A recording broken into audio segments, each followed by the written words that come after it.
It's late at night. It doesn't matter. We're here for you. Orange and blue today. Cecil, Lammey, Andrew Mason back together again like peaches and herb, and it feels so nice Well, to that'd be be reunited as peaches and herb. reunited. Yes. Together again would be from Muppets Take Manhattan.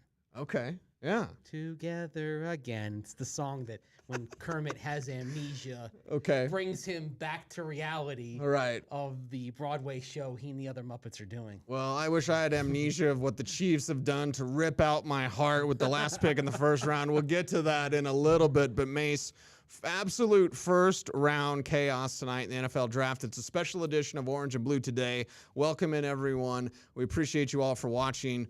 We're going to break down what we saw in the first round. Let's just start with the chaos that ensued almost immediately from the top. We said after Bryce Young was going to be picked, we didn't know what was going to happen at 2.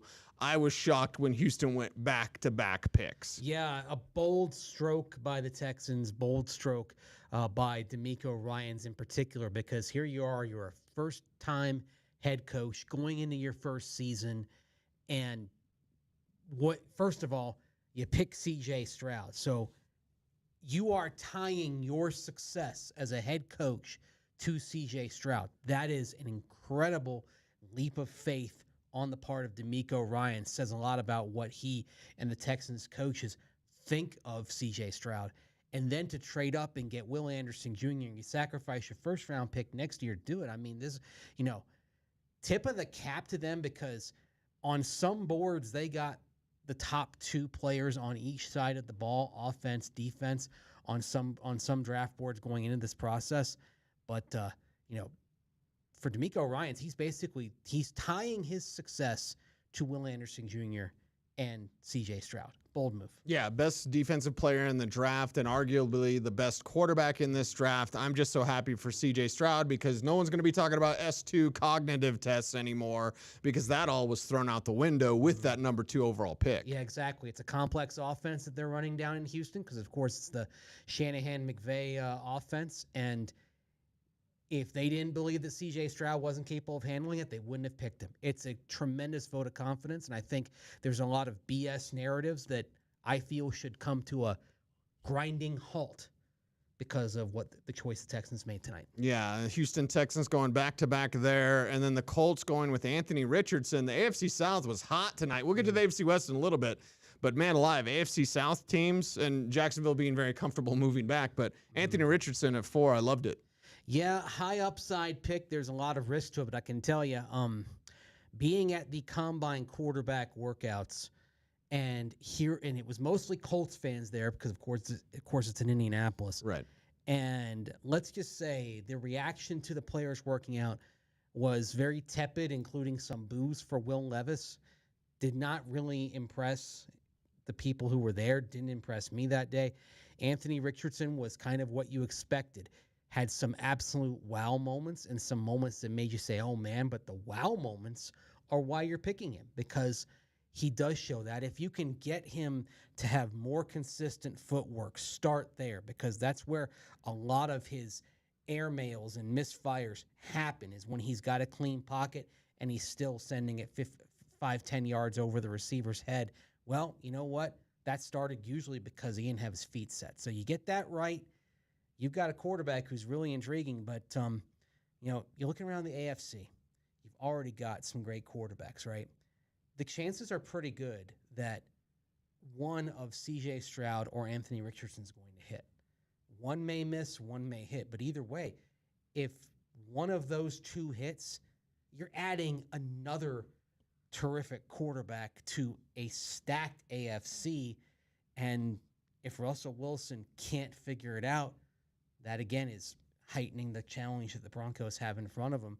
It just puts, I think, a little more pressure on Russell Wilson to get things figured out. It's not just about the AFC West, it's about the entire AFC and seeing what's being added at the quarterback. Yeah, and you and I were talking during the draft. We had suggested, like, okay, now who are the wild card teams that are come into the conversation? Houston could be that team. Yep. The Jets with the Aaron Rodgers move. Like, it's not just as easy as Denver will be a playoff team. Yeah. With these moves at the top of the draft, it shows those other teams are serious about winning now. Yeah, exactly. And you look at the Texans. I don't think the Texans are going to win now, but they're in position to get there very quickly. Let's see where the Texans are in the back half of 2024. It's gonna happen fast. The landscape again changed today. And I think another thing is we look at the quarterbacks, and the 3 quarterbacks go in the top 4, and 2 of them went to the AFC. Again, the AFC is kind of the place for a lot of the young hot quarterbacks in this league, and that's why the Broncos have got to step it up, and in particular Russell Wilson has to step it up. Yeah, Russell Wilson has to step it up. His former team, the Seattle Seahawks, with number 5. I had a mocked Anthony Richardson, so thank God the Colts take Anthony Richardson. They were because heartbroken, I think. Pete Carroll went out and told Geno Smith, hey, we're going to take a quarterback. They weren't able to because, well, the Colts took Anthony Richardson, so they take Devin Witherspoon, and I think Broncos fans breathe a sigh of relief. Yeah, and now you're getting to the top of the second round. It gets interesting because Hendon Hooker's still on the board. And, of course, nationally, I think the story of the first round is going to be Will Levis falling out of the first round. Yes. There's not just mayonnaise in his coffee, but maybe a tear or 2 in his coffee after he sat in the green room at Union Station in Kansas City all Thursday night and went unpicked. So now I think you're going to see some interesting conversations headed into the second day, particularly on Will Levis's teams kind of gauge where he is. And if you're Seattle, maybe you obviously didn't like Will Levis at 5. And I think Witherspoon's a great pick for them. I mean, you put him opposite Tariq Woolen, where are you going, right? I mean, you're going to have to throw at one of them at some point. And if Witherspoon is what people expect him to be, and what some other highly drafted corners have been the last few years, Sauce Gardner, Pat Surtain, then you're talking about a guy who's not only going to be a plus player right away, but maybe a Pro Bowler right away. They're playing at that level. And so they're going to be stacked on that side. But if you're Seattle, I think you have the conversation. Okay, we didn't like Levis at 5. Do we like him early in the second round? They're sitting there with that 37th pick, of course, that they got from Denver. Right, so they still might use it for a quarterback. Exactly. So we still might be talking about part of the of what was conveyed to Seattle in that Russell Wilson trade being a young quarterback. Not just Drew Lock, obviously, in the trade, but one that they would pick. So keep your eye on that headed in day 2. Although now, Will Levis is a khaki pants quarterback. Yeah, and Will Levis not only eating rotten bananas, but now maybe some sour grapes tonight. These are the jokes, people. It's late at night. Although I've had plenty of caffeine. I want to highlight for a first-round cast, we'll get to what the Raiders did, what the Chargers did, and then the Chiefs. Brett Veach, you're breaking my heart, man. Yeah. But oh, my God. I want to talk about that wide receiver run, which does include the Chargers, obviously. So, we'll touch on that a little bit. But the Ravens getting Zay Flowers at 22, the Vikings with Jordan Addison, the Seahawks getting Jackson Smith and Jigba, the best wide receiver in this class. 4 wide receivers in the first round. That's what I had in my mock, but I didn't think it would be 4 in a row. And again, we can touch on what the Chargers did in just a little bit. But yeah, that wide receiver run. You had some trades. Edge got a little quiet. It was first-round chaos tonight, no doubt. It was. It was really interesting to see the wide receiver run that happened there in the 20s, going 1, 2, 3, 4, and included one to the Chargers, and that's Quentin Johnston going from TCU. And you and I, we were watching the draft together, and Dalton Kincaid was still on the board. No tight ends have been taken at that point, right. And I thought Kincaid made more sense, but if you're the Chargers, maybe you made that call based on the depth at tight end compared to the depth of the quality of depth at wide receiver. Oh, yeah. And Kellen Moore, we know he likes to run a lot of 3 wide sets. Of course, he's coming out there from the Dallas Cowboys. And now he's got a pretty elite 3 wide receiver set, potentially in Johnston and Mike Williams and Keenan Allen, of course. But don't be surprised if the Chargers on day 2 look at one of these tight ends. Only one of them went off the board on day 1. That, of course, was Kincaid going to the Buffalo Bills. So quality has dropped into day 2. And depending on when that run happens, I think could influence whether the Broncos potentially try to trade up. Because if you're sitting there and Luke Musgrave gets to pick 48, pick 50, I think you start having that conversation about moving up. You've got to be making that call, and the first-round chaos abounds in the National Football League. Before we moved around the AFC West, Mace, I did like the picture the Broncos tweeted out. Yeah. I think you would retweet it as well. We commented on it watching the draft together, which was a joy, my friend. It was. But it was. I even said before the draft, because I saw Of course, my man Howie Roseman. I love Howie. And Jeff Lurie there, the Eagles owner. And I was like, okay, will we see Greg Penner in the Broncos war room? Not only did we see Greg, we saw Kerry Walton Penner in there as well, right over the shoulder of George Payton. Yep. But they are, anxiously and watching the first round of the draft, potentially answering some phone calls. But it was good to see them there. Yes. Let me make it clear to everybody. For the Walton Penner group, for Greg Penner, Rob Walton, Kerry Walton Penner, this is not a toy. This is something in which they are completely invested. I don't know what more evidence we need to see than, what they've been willing to spend on, a field for one game, how they are looking diligently into a potential renovation, if not a complete rebuild of Dove Valley. And part of the thing that is spurring that, of course, is them being responsive to what players said in the NFLPA survey, talking about the locker room being a D+ locker room. That's not something that this group is going to stand for. Right. They want the best for their team. They want the best kind of setup. And you and I have talked about it. I've written about it at denversports.com. One of the functional architectural limitations of the main headquarters building at Dove Valley is where the locker room is and the way it is designed. They've pretty much done all they can with that space. You'd have to do a complete rebuild to make that locker room bigger. And I think that's one of the reasons why a complete rebuild of the facility could be in the cards. The locker room is the most important part of it. Yes. It's where the players. It's a community center. It is. And you go down the stadium, you see this wonderful locker room that's huge, just renovated, but it's huge. Most teams have locker rooms like that as their everyday at their facility. At their facility. And the Broncos, their current locker room, I think it's not even half the size of their locker room at the stadium. Oh, no, not at all. And that's why players walk in and they come from the college ranks, not even from Power 5. If you come from like an American Athletic Conference school, you're probably underwhelmed by the locker room over there. So, yeah, the Walton Penner Group, they are serious about this. And a layer of seriousness is shown by the fact that on day one, when the Broncos were highly unlikely to make a deal to get into the draft and pick that night, there you had Kerry Walton Penner and Greg Penner. Right there over the shoulders of the Paytons. I like the intellectual curiosity that the Walton Penner Group has shown in owning this team. So let's get to around the AFC West. There's orange and blue today, a special edition draft first round special. It was presented by Orange and blue today after dark. Ooh. Presented to you by. Does that mean we can cuss? I don't know, but I don't know if Sean Ponda would like that. I love you, Sean. I don't think Sean Ponda would appreciate that. I was picturing the Family Guy sketch, 60 Minutes After Dark. All right. If you've seen it, you know what I'm talking about. If you know, you know. Yes. Let's talk about what the Raiders did. Tyree Wilson, Texas Tech Red Raider, edge player, bend and burst type of player. You saw Will Anderson go. I had Wilson as the number 2 pick, provided that we knew 2 was going to be a madhouse. It was. But Tyree Wilson gets after the quarterback. We talked a little bit about the Chargers. They get Quentin Johnson, one of the fastest players in this draft class, TCU wide receiver. And then Kansas City, King Felix. Thanks, Brett Veach. You just ripped my heart out because King Felix, one of my favorite players, thought maybe somehow he gets around to the Broncos. But another thing we're seeing, dude, and I love this. This is perfect for you and me. Yeah. It comes in with the Zay Flowers pick as well. These all-star games. Yeah.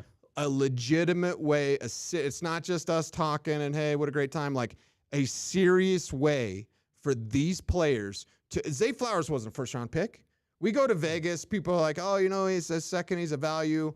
He makes himself a first-round pick in Vegas at the Shrine Bowl. King Felix cements himself as a first-round pick at the Senior Bowl. Other players as well. I believe we did get a question about Darnell Wright. Like, those games, we're biased, obviously. Those games, hyper important. Yeah, those games, those practices specifically are hyper important to the draft process. And, a lot of executives will tell you they're not going to downgrade you on that. Now, I think some do because, you end up shuffling the board based on what you've seen. But we see far more players that move up based on what they do in those games than move down. You're testing yourself. And the thing is, if you have a bad week, then you go back to the film and you go through the interview process. You can kind of rebuild that. But we're going to talk about a bunch of guys on Friday's show probably as we get into day 2, and they balled out at the Senior Bowl and the Shrine Game. And I think the Shrine Bowl. Sorry, I still want to call it the Shrine Game because it was that way for so long. And I think the Broncos, if they go that route, they're going to find some good value picks there. I mean, you and I have talked about Terrell Smith. I'd love to see Terrell Smith on this team if they can get him in round 3 or round 4. That'd be awesome if the Broncos could pull that off, and it would be awesome. What was that? I just heard something. Oh, yes. Mike McGlinchey just got called for holding because the AFC West team, he's going to get called for a lot of holding, people. If it's 10, I'd put the over-under around 9. Somewhere Brandon Stokely's like, can I put a bet on that? I'd put the over-under on McGlinchey holding calls about an 8 or 9, and I'd take the over, honestly. And now that the Raiders and the Chiefs adding these pass rushers, they just got 2 guys that can attack the quarterback. Yeah, and the Chiefs in particular are really stacked with pass rushers right now. The Chiefs have done well investing in the defense the last couple of years, and I think you're seeing a pattern develop for the Chiefs over the last 3 drafts or so, and that is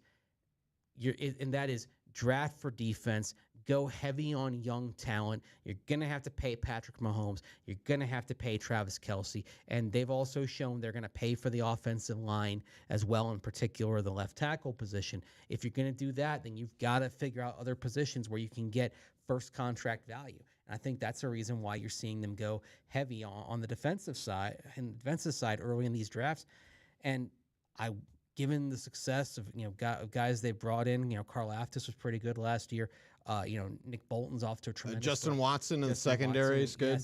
Yes, they're hitting on these picks, and so I mean, I expect Felix to live up to the nickname King Felix, even though he's not the original King Felix. That's the former pitcher for the Seattle Mariners, but it's okay. Of course, Mace, you would know that. I'm thinking of is that a seafood place? Did we go down there in Mobile? That's Felix's Fish Camp. Yes. Yes. Yeah. Right on the water. Right on the water. It's you go about 1/3 of the way across Mobile Bay, and there it is. But yeah, because Felix Hernandez was a pitcher for the Mariners and won some Cy Young awards and all that. So, me being more of a baseball guy, that's when I think of King Felix. That's who I think of. Okay. Yeah. When I think of King Felix, I think of why did Brett Veach break my heart? I'll get over it eventually. You're actually writing up around the AFC West tonight, denversports.com. I'm writing up about the best players left. I will not have Will Levis on that list because he should have been a second-round pick anyway. But quickly on Quentin Johnston with the Chargers. That sort of speed, and it's one of the things and you think of now the Chargers, because I had them taking a tight end. And perhaps it would have been Dalton Kincaid, but whatever. He was off the board. Buffalo moves up. I think it's a great pick for the Bills, by the way. Exactly what they needed. Magnifique for Buffalo there. But now with that speed that you have of Quentin Johnston, how can the Broncos, Damari Mathis specifically, handle that? Because now you're facing an offense not only led by Justin Herbert, but you've got Mike Williams, Keenan Allen, and speed, and Johnston. Well, the thing that was missing from the Chargers offense the last couple of years, all respect to Joe Lombardi, the offensive coordinator, of course, is now with the Broncos working under his old boss, Sean Payton. The thing that was missing was the vertical stretch. And now you're about to have that. You're going to be able to go downfield with some speed. I think it's going to open things up for everybody else. It's kind of and I'm going to write something to this effect at denversports.com when we're done with this. That's kind of a scary pick for the Chargers. And, oh, by the way, they can still get the tight end they need in the second round in all likelihood unless the run happens early. Yeah. So if you're giving Justin Herbert weapons, I mean, just kind of Katie bar the door, basically. If they get a tight end on day 2, 2 things. Number one, I think the Chargers have a good chance to actually unseat the Chiefs, potentially. Okay. It's going to be pick your poison against them. And it's not that the Chiefs will be bad by any means. It's just the Chargers might make that leap. Number 2, going to Los Angeles, getting kind of nudged out of Dallas, might become the best thing that happened to Kellen Moore. Because if they take these parts and they make it work into an offense that reaches the level it really should have the last couple of years with Justin Herbert, then Kellen Moore is going to be somebody's head coach in a year. Yeah. Yeah, that's what's going to happen, and that's what you want to happen if you're a Kellen Moore. And the stinking duck that we saw last year, it ain't going to happen done. now. That's way done. Those days are done. It was maddening to watch when you know you've got a quarterback who's got a cannon that can stretch it down the field, and they're not doing it. Yeah. So it's going to get better for the Chargers. Do they have a rematch against the Jaguars this year? I don't think. Would they choke again? That's the main thing with the Chargers. Like, hey, you could get there. Yeah, and probably not. Yeah, that's because remember the Jaguars went out to L.A. and throttled the Chargers early in the season before the Jaguars had really figured things out as a team. Right. Jags kind of have the Chargers number. So. Love Doug Peterson. Anyway, we had a conversation about Peterson tonight. Yeah, we both like Doug Peterson. Yeah, we like Doug Peterson. I guess Nathaniel Hackett was just a better option. Anyway, Sean Payton's here. He's here to kick ass and take names. Double Live Gonzo. There's your Wayne's World reference. Nice. Intensity in 10 cities, right? Live at Budokai. Okay, there you go. It is Orange and Blue today. Special first-round draft edition presented by Champ Honda. The best players left, Mace. Are you surprised we didn't see more tight ends? This is an A-plus tight end class, and maybe it's that depth that causes teams to go, you know what? There's only 4 good wide receivers. Let's go grab all 4. There's only so many edges. Let's go get most of those edges. Like, is it the depth that's actually working against the tight end class? Because I had Dalton Kincaid going, but I had him going to the Packers at 13 or whatever. He does go off the board, but he's the only one left. So Michael Mayer there left is one of the best prospects, Notre Dame tight end to me. Darnell Washington I thought might sneak into the first round there as well. And Luke Musgrave, who we spent plenty of time talking about, in addition to your Joey Porter Jr., can't believe he's there. And again, Will Levis was always a second-round pick to me, so that's not a surprise that he lasts there. Keon White, Georgia Tech edge, still there. Brian Branch, both of the safeties. I don't think Jordan Battle went off the board either. So both safeties left over. Joe Tippmann was a player that some people had mocked to Denver at 67. I was like, how is the best center in this class going to last to 67? But I digress.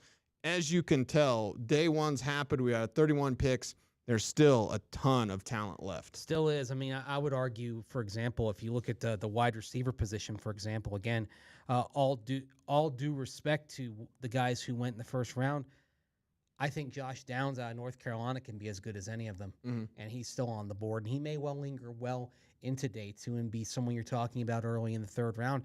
And I mean, I don't think you can dismiss the Broncos taking a wide receiver if there's quality there, because there is an explosive quality that is missing from that room right now. Whether you're talking about someone who's got the quickness like Josh Downs, or you're talking about somebody who's got the straight line speed, it's something the Broncos need in that room. Well, and we're talking about Josh Downs. We were sitting around the Denver DTC area, and there was a Vikings fan, and Jordan Addison was picked.